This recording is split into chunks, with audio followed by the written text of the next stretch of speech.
Pessoal, boa noite, bem-vindos a mais uma videoaula. Meu nome é Nádia e eu sou uma integrante do Move Personal Kids. A videoaula de hoje a gente vai falar sobre o que a faculdade não te ensina. Bom, falar sobre esse tema para mim foi um grande desafio, porque, de certa forma, eu sou professora, de certa forma não, eu sou professora universitária e e vivo me confrontando com isso, né? O que mais eu posso ensinar? O que mais eu posso ensinar? O que mais eu posso ensinar? Então, me deparei com algumas brechas, alguns buracos. Primeiro, que de uma forma geral, a faculdade não te ensina a aplicar o conhecimento diretamente. Essa aplicabilidade, ela vem na faculdade em forma de estágio, né?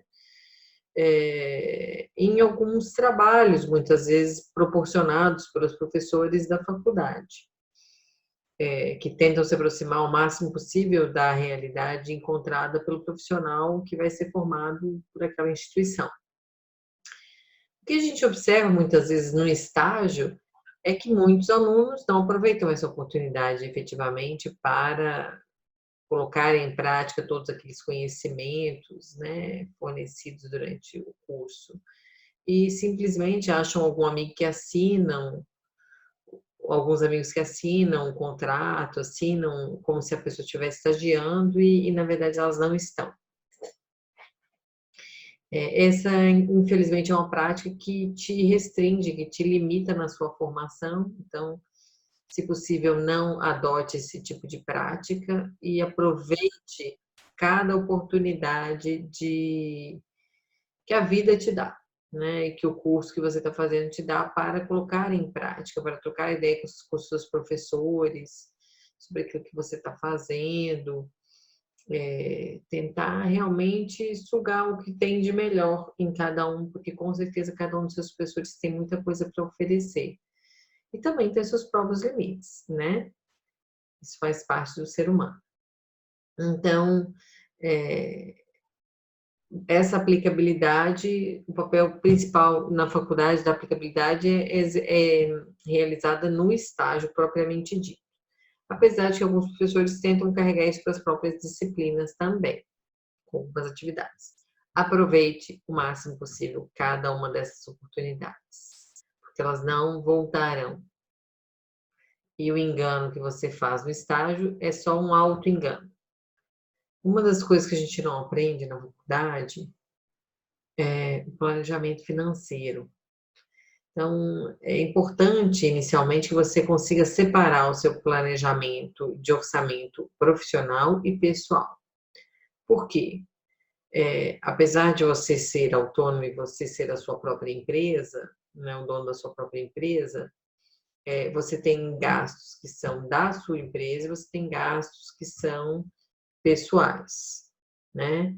Você tem que conseguir planejar o quanto você quer atingir na sua empresa e depois, com isso organizado, como que isso se transfere para o seu pessoal.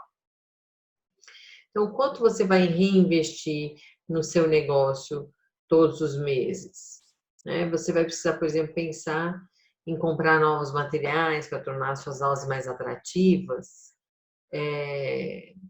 Você vai precisar investir talvez num transporte que faça a sua mobilidade ficar mais viável para ampliar a sua carga horária de intervenção.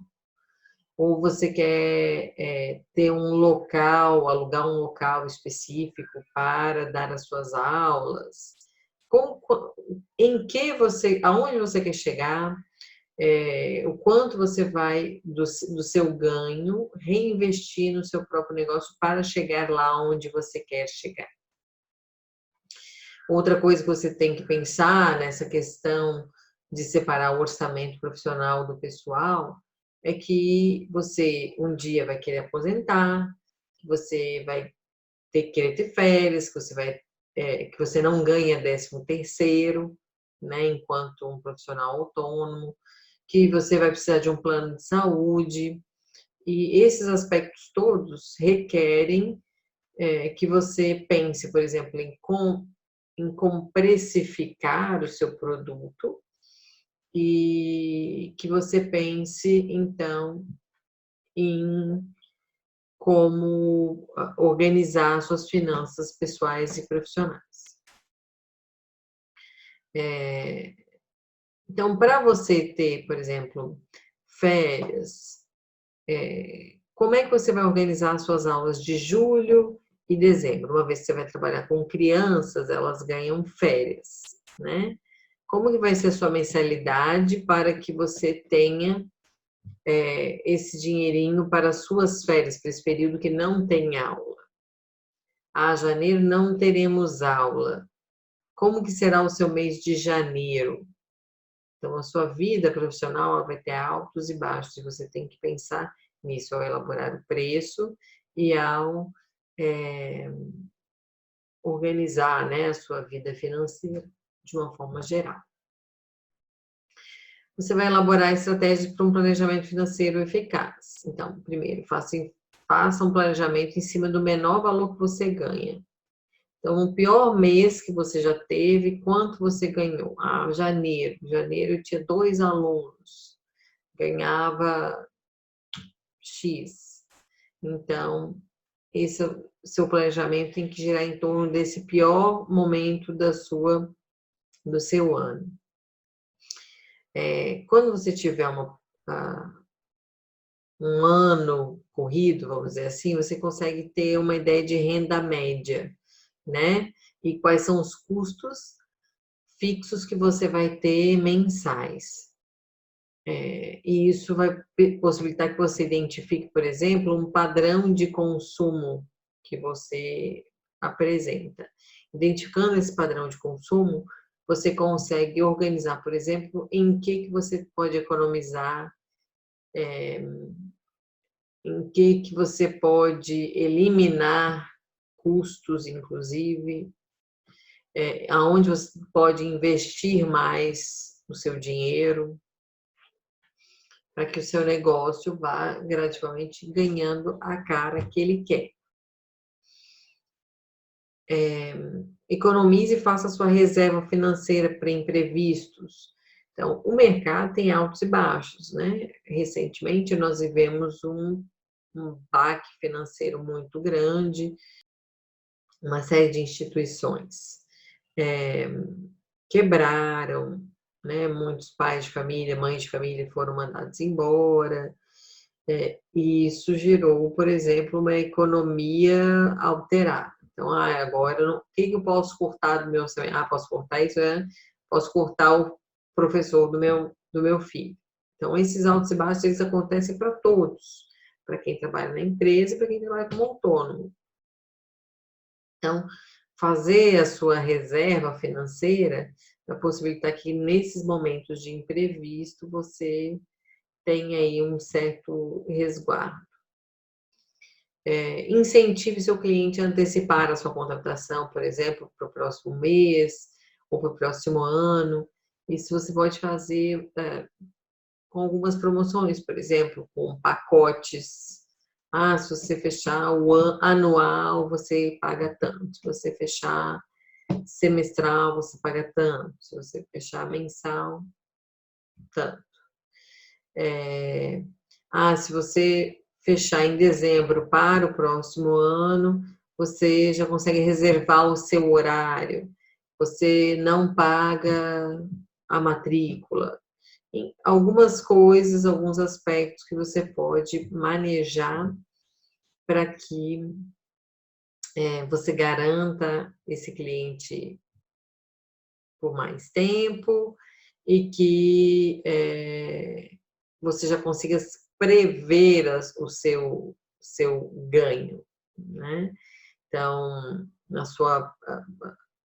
o seu padrão de aquisição vai estar garantido antecipadamente a partir dessas estratégias. Invista o seu dinheiro, né? Você pode precisar, por exemplo, estabelecer parcerias com outros profissionais que são especializados na área. Então, uma pessoa que trabalha na área de investimento pode ter um filho, ele pode fazer uma troca de serviços com você, né? Ele presta serviços especializados de investimento e você presta serviço especializado de personal kids. Essas parcerias são bastante interessantes para quem está começando, são bastante interessantes para quem está no mercado de trabalho, para quem está no mercado de trabalho em crise, elas são sempre bem-vindas. Ninguém é formado em tudo, então nós precisamos estabelecer boas parcerias. Elas podem se estabelecer com pagamento em espécie ou em forma de troca de serviços entre profissionais. Bom, quando você quer, por exemplo, visualizar, identificar o seu padrão de consumo, você pode usar aplicativos que ajudam você a organizar isso. Então, na internet, pesquisa lá, teste diferentes aplicativos, veja o que melhor cabe para você, especificamente. Bom, outro aspecto que a universidade não fala muito é como captar alunos, né? Então, para captar alunos, um dos aspectos interessantes é que eu escolho a região que eu quero trabalhar. Então, o que eu vou levar em consideração para escolher essa região? Comodidade, né? O meu deslocamento para esse local é um deslocamento facilitado ou é um deslocamento difícil? Pense que isso vai entrar nos gastos que você vai ter da sua empresa. Porque quanto mais tempo você leva deslocando, menos tempo você leva ganhando.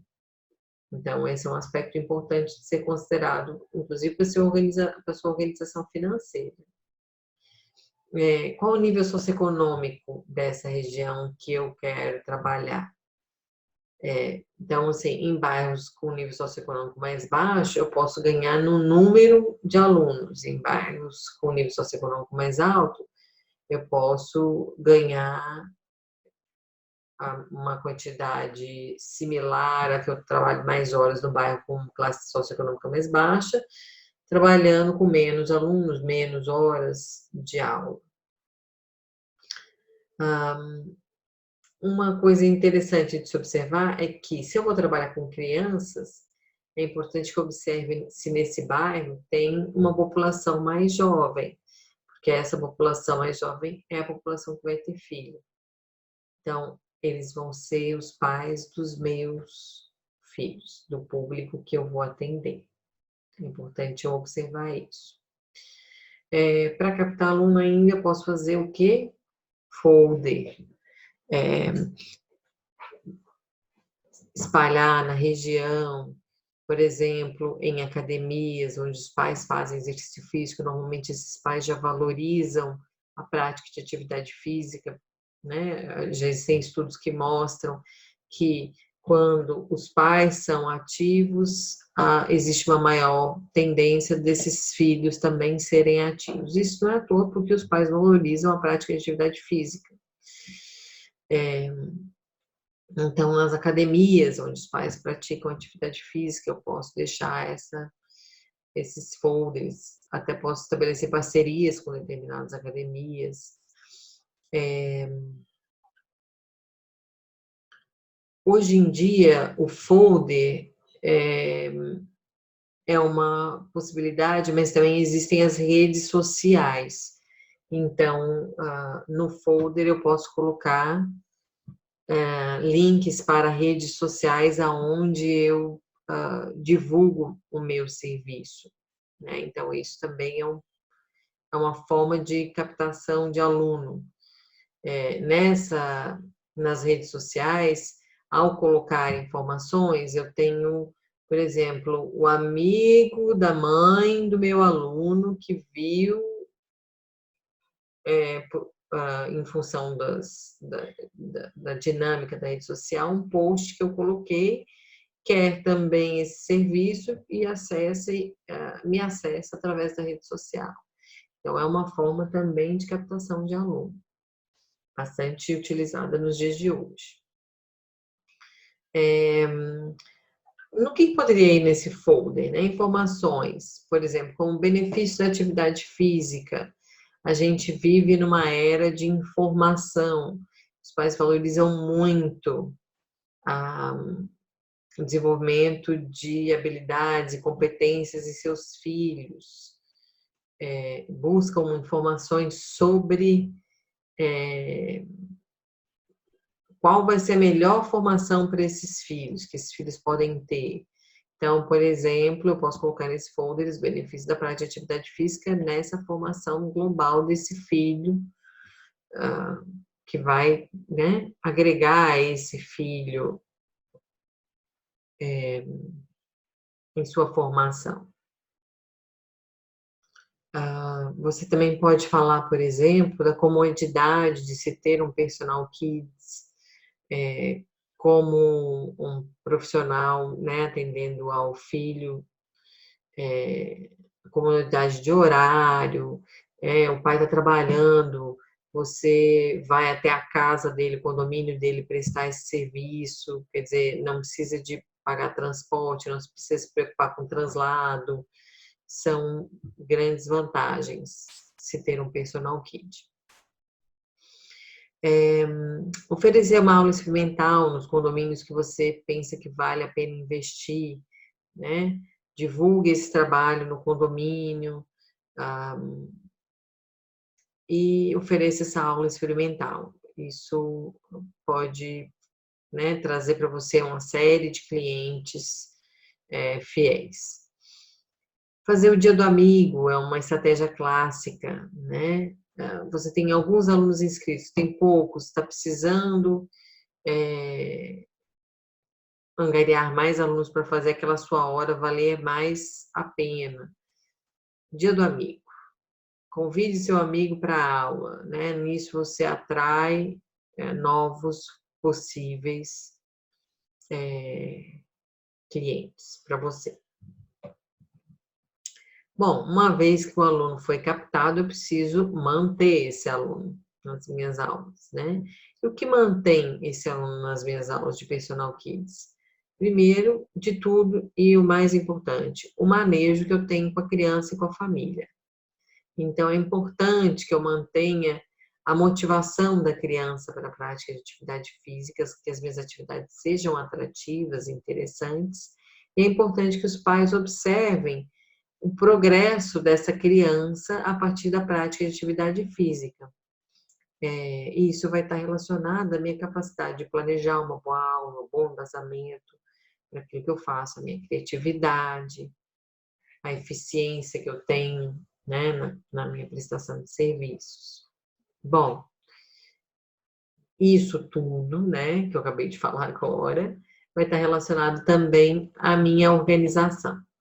Então, outra forma de reter os meus clientes é mostrar a organização desde o princípio, desde a divulgação do que eu faço, até o último dia de aula que eu vou prestar. Então, por exemplo, vai ser feita uma avaliação. Então, depois que eu fizer uma anamnese bem feita, eu vou ter até alguns direcionamentos dados pelos próprios pais, e eu posso fazer uma anamnese com a criança também. E essa avaliação vai ser uma base para o meu planejamento. Então, eu vou saber mais ou menos o que ela gosta de fazer, o que ela não gosta de fazer, quais são os super-heróis que ela mais curte, quais são os tipos de atividade que eles fazem em casa, no dia a dia, coisas que me munem de informação para organizar a minha aula. Eu vou saber qual é o nível de desenvolvimento dessa criança, se ela tem mais domínio com objetos, por exemplo, com bola, com corda. Eu vou observar se ela tem mais domínio em atividades locomotoras, de equilíbrio. Vou observar as capacidades coordenativas dela. E a partir dessa avaliação eu consigo ter um bom planejamento, uma base para um bom planejamento. Esse planejamento, ele não considera apenas as capacidades, habilidades que a criança traz, mas também o que motiva ela, como eu falei inicialmente, né? Que é um foco muito importante, saber o que ela gosta de fazer é uma das principais questões dessa avaliação, dessa anamnese. Aí, uma vez feito o planejamento, eu mostro para o pai que tem um planejamento, né? Então, todas as vezes que o pai se mostrar inseguro sobre a evolução da criança, você mostra para ele que você está planejando, que você está avaliando periodicamente, você fornece feedback para esse pai, para que ele sinta, apesar do principal feedback ser a própria satisfação da criança, né? Mas para que ele veja que você é um profissional que está sob o controle dos processos daquelas atividades que ele está contratando. Outro aspecto muito importante que muitos profissionais não ah, priorizam é chegar com antecedência e organizar o material. A hora da aula do Personal Kids é a hora da aula, não é a hora da organização do material, nem a hora de eu chegar. Eventualidades acontecem em todos os casos, né? Em todas as profissões, mas de uma forma geral,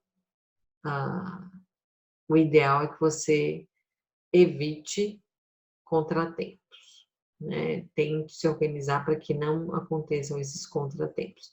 Chegue com antecedência, organize seu material e mostre mais uma vez, essa organização que você tem, esse respeito ao horário da criança, ao horário pago pelo pai. Bom, e o quinto que a faculdade não te ensina é o autoconhecimento, né? E talvez esse seja o primeiro em termos de prioridade.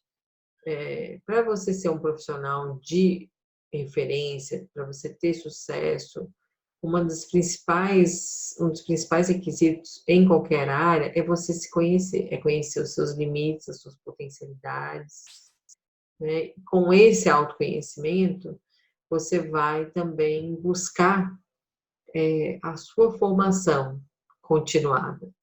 Então, meu limite é esse. Eu vou buscar ampliar esse horizonte, vou além desse meu limite. Quando esse limite é identificado como conhecimento, ok. Existem limites que são pessoais, né, que são motivacionais.